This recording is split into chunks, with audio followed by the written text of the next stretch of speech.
teman-teman, saya merasa bahwa apa yang disampaikan oleh Bu Irma ini adalah contoh seorang politis yang negarawan dan juga nasionalis. Karena itu mari sama-sama kita dengarkan ya. Ya, jadi menurut saya, udahlah, kalau kita ini mau maju, ya jangan ribut terus. Kritik boleh, tapi selesai dong gitu ya. Yang jelek-jelek kemarin itu kata Pak Prabowo, yang jelek-jelek kemarin itu udahlah, hapuslah. Ya, betul. Ya. Jadikanlah itu pelajaran dan pengalaman gitu. Kalau mau kita diskusikan sampai titik darah terakhir, ya kan siapa yang salah, siapa yang benar. Jadi saya cuman ingin kita semua di sini hari ini berkaca pada diri kita sendiri, apa sih yang udah kita lakukan untuk bangsa dan negara ini? Apa? Tanya pada diri kita sendiri. Kalau kita belum bisa membuat sesuatu untuk bangsa dan negara ini, saya kira juga nggak perlu juga ngata-ngatain orang. Iya. Pak Jokowi salah, saya bilang salah, banyak salahnya. Tapi apakah Pak Jokowi kemudian tidak punya kebaikan? Banyak juga kebaikannya. Banyak. Kalau tadi dibilang Bang Effendi Ghazali, yang demo itu tidak berbanding lurus dengan hasil survei. Ya kan kalau dihitung-hitung kata masyarakat, kata netizen, berapa sih yang demo dan berapa sih yang nggak demo? Nanti dihitung-hitung lagi. Ya kan didiskusikan lagi. Kapan selesainya? Saya juga minta nih sama forum rektor. Ini ada 2 RUU loh. Satu RUU perampasan aset, yang kedua RUU PPRT. Apa yang dilakukan forum rektor? Dorong dong DPR untuk mengesahkan itu. Ya, ayo sampaikan kepada anggota DPR, selesaikan itu RUU. Enggak juga. Jadi saya juga mau bilang apa? Forum rektor berpihak kemana nih? Ke rakyat atau politis? Kemudian sampai ada yang ngomong pengadilan rakyat dan lain sebagainya. Saya terus terang aja ya, dalam 1 tahun ini saya nggak mau lagi diundang TV, nggak diundang media itu karena saya terlalu muak dengan semua diskusi-diskusi publik yang menurut saya itu tidak mencerminkan sesuatu yang membangun. Semua saling menyalahkan, semua saling membuli, semua saling memfitnah, mengolok-olok satu sama lain. Itu bukan jati diri bangsa Indonesia. Persatuan dan kesatuan bangsa ini lebih penting dari segala hal. Dari kepentingan sebuah partai politik untuk berkuasa. Saya sampaikan juga kok ke partai saya. Saya bicara itu kemarin di Visipuri. Saya bilang sama Pak Surya Paloh bahwa yang salah itu partai politik. Kenapa partai politiknya pragmatis? Beliau nggak marah, saya nggak dipanggil, nggak dimarahin, nggak ditegur. Artinya apa? Artinya yang saya sampaikan itu menjadi pelajaran bagi kita semua. Kalau saya mau bilang Nasdem nggak pragmatis, nanti diketawain orang juga. Makanya saya selalu bicara apa adanya. Saya tidak mau membenci orang. Karena ini adalah masalah dunia. Kalau masalah akhirat, baru kita perjuangkan mati-matian. Kalau masalah dunia, ngapain saya bertengkar sama Dedi atau bertengkar sama Pak Ikra atau bertengkar sama Faisal? Nggak perlu. Bagi saya nggak penting banget saya harus keluarkan urat leher saya untuk membela seseorang.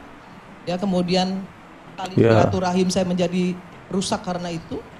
Oke, teman-teman, seperti yang sudah kita dengarkan bersama-sama dan memang luar biasa ya apa yang disampaikan oleh Bu Irma ini. Bahkan dalam video yang sudah kita dengarkan tadi, satu ruangan semuanya tenang ya mendengarkan apa yang beliau sampaikan. Dan menariknya ketika beliau menyampaikan kritik itu, beliau juga ikut yang menyertakan dirinya di dalamnya. Jadi tidak kemudian berkata bahwa oh kalian salah tapi saya yang benar. Tetapi beliau bahkan dalam penjelasan tadi beliau juga mengatakan ya mari bersama-sama untuk membangun bangsa ini. Ya, luar biasa teman-teman pesan-pesan yang disampaikan oleh beliau. Dari di sini juga ada beberapa komentar. Di sini ada yang menuliskan dari Agus Puji.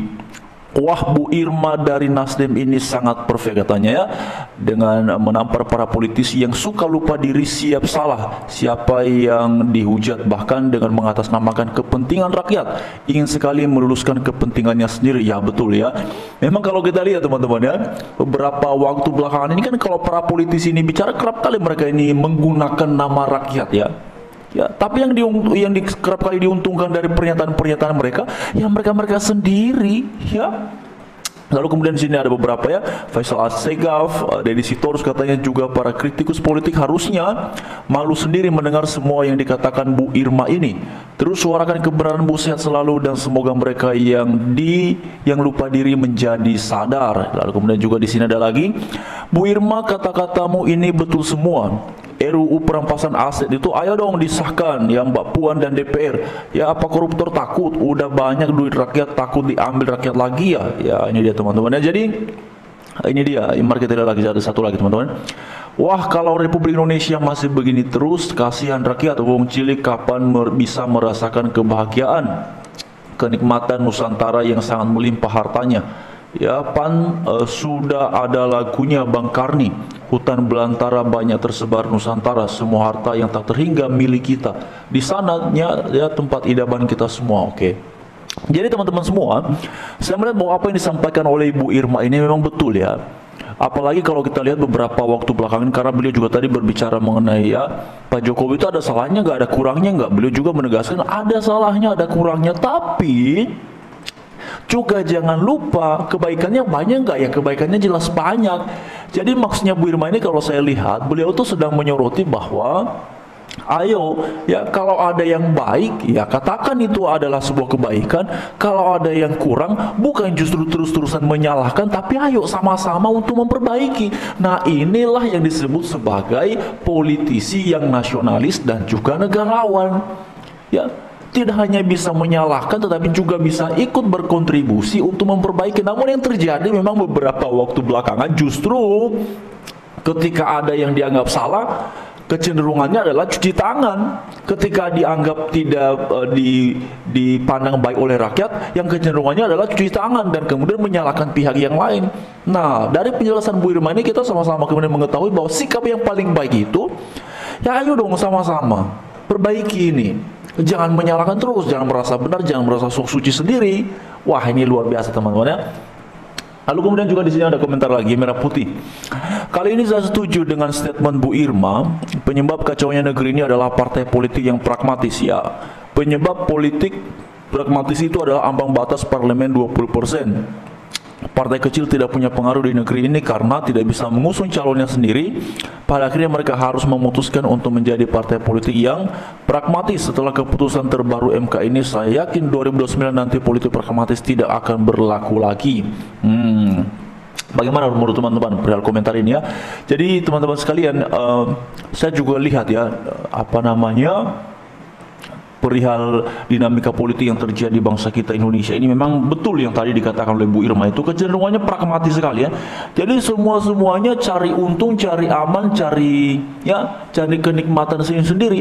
Tapi kemudian tidak sedikit ya kita melihat bahwa manakala mereka sedang berjuang untuk kepentingan mereka ini para politikus ini ya memang tidak semua, beberapa ya, tapi tidak bisa diabaikan, itu sebuah kenyataan. Itu sering sekali mengatasnamakan rakyat. Wah, bahkan ketika mengkritisi Jokowi pun juga banyak banget yang mengatasnamakan rakyat. Jadi sebenarnya ya istilah rakyat ini adalah sebuah apa ya, saya bisa bilang sebuah tameng ya, atau apa teman-teman ya. Ya, karena kerap kali itu hanya dimanfaatkan oleh mereka untuk kepentingan mereka sendiri. Coba kita lihat ya, ada berapa banyak partai politik di bangsa kita Indonesia ini. Lalu ya, ada berapa kali mereka bersedia hadir di tengah-tengah rakyat, hadir di tengah-tengah masyarakat untuk mendengarkan aspirasi. Kecuali pada satu momen teman-teman, yaitu pada masa-masa kampanye, semuanya tiba-tiba merakyat itu ya. Elit-elit politik itu semuanya tiba-tiba merakyat, semuanya tiba-tiba humble, semuanya tiba-tiba baik, semuanya tiba-tiba peduli. Tapi setelah menang, setelah masa kampanye usai, apakah sikap-sikap humble, sikap-sikap peduli, sikap-sikap mau dengar aspirasi masyarakat itu masih mereka lakukan? Nggak ada saya lihat begitu teman-teman. Ya, nggak ada saya lihat mereka kalau sudah menang lalu kemudian sikapnya sama ketika masa-masa kampanye. Kalau masa-masa kampanye memang mereka itu berlagaknya kayak malaikat teman-teman. Ya, kayak orang suci, kayak orang benar, kayak orang yang berpihak banget pada rakyat. Tapi coba kalau sudah menang. Ya, kalau masa-masa kampanye orang lewat pun ya bisa disapa. Kalau lewat di jalan raya lagi ramai di situ, saya pernah lihat tuh ya, kaca mobil dibukain ya, lalu lambaikan tangan sapa masyarakat. Tapi coba kalau sudah menang, wah ada kawalan, ada pengawalan, boro-boro buka kaca. Ya, pelan-pelan aja kalau ada masyarakat di situ belum tentu. Nah, jadi memang benar juga tadi yang dikatakan Bu Irma, memang salahnya itu ya salah partai politik. Kalau mau ya perbaiki sama-sama. Nah, itu luar biasa ya pesan dari Bu Irma. Silakan teman-teman, komentarnya silakan dipaparkannya, diulas di kolom komentar yang sudah tersedia, dan mari kita terus ya melihat dinamika politik di bangsa kita ini, dan tentu dengan senantiasa menggunakan akal sehat, dan mari kita meresponnya dengan bijaksana.